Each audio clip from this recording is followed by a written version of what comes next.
Since a little girl, I loved the way salons smelled and the idea of people walking in one way and coming out another way. And it's just like a new attitude. And so that's always been interesting for me to watch that transformation, which is like psychology for me. My name is Simone Kilgore, and I am the owner of Beauty Master Salon and Spa here in Milwaukee, Wisconsin. I've been in the business of cosmetology for 25 years. Without mental health or mental well-being, we're not healthy, right? I'm also a licensed professional counselor, and I do lots of work in the community, but my focus is trauma. We are at UWM Zilber's School of Public Health, and what we're doing is we're offering a training called Style with Substance for barbers, stylists, nail techs, so people in the grooming industry, to train them to better understand mental health, mental illness, the spectrum of that, how it shows up, and to better equip them to help their clients when they're coming in for services. I decided to come here because, I think it's essential, that we learn as much as we can about mental health. If you guys, professionals, can show us, teach us, to how to identify some things, that we can be a great source for resources, for individuals that might come through our path. We don't talk about the high rates of suicide amongst Black folks. It's just something that historically we just didn't talk about. I think this is so great for our community. I think we should keep doing this because we hear so much, and it's almost like, you sharing this with me? Like, now what I'm supposed to do with this? But we gotta encourage, we minister, we cry, we follow up. And it's not only we wanna make people look good, we make them feel good as well.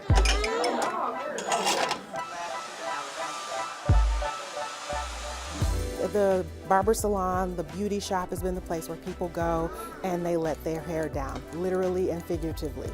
And so because people are coming and not just taking care of the outside, they're also releasing something from the inside, we thought it was best to start with them to prepare them to be better support.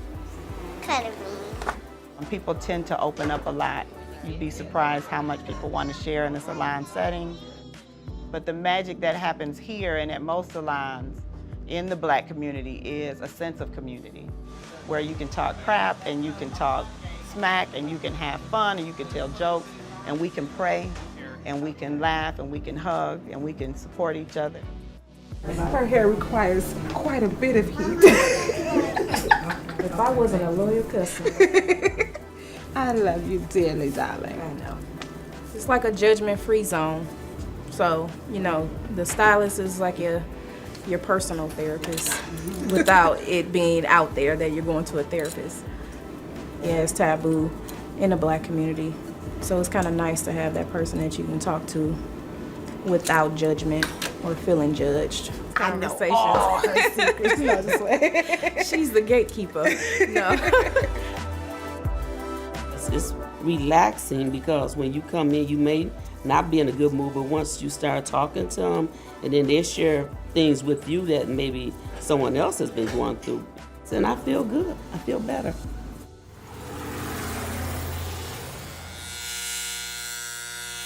Feel-good part is being able to have that camaraderie with other men, to talk about men issues, to talk about things that we normally don't get to talk about on a day-to-day basis. But that Saturday morning in the barbershop, we letting it all hang out, man. We got two vets, Navy and Army. We won't get into who's better. We're just gonna leave that one alone. Let's give them that. It's their day. It's their day. Airborne race. Let's move on. Let's move on. Man, any topic that come up in here, everybody got a comment. It's just an open community. Yeah. Like what goes on in the barbershop stays at the barbershop pretty much. I love being a barber. Number one, first of all, you can make people look good. You look good, you feel good. It's also an opportunity for me to share my story, for me to hear other people's stories, because we all got one. My name is Ed Hennings. I am an entrepreneur, a motivational speaker, and author, and the owner of the Hair Code Barber and Beauty Salon. The barber's job is very unique in the sense that they will share with us so many things that they won't share with somebody that's a loved one. They might not even share that with them, but they'll get in this barber chair and say, hey man, you know what? I've been having this issue. And I have been talking to people in the shop for a long time about mental health. and people are starting to understand that there is a mental health problem, and we got to start there first. Because it's eventually going to happen.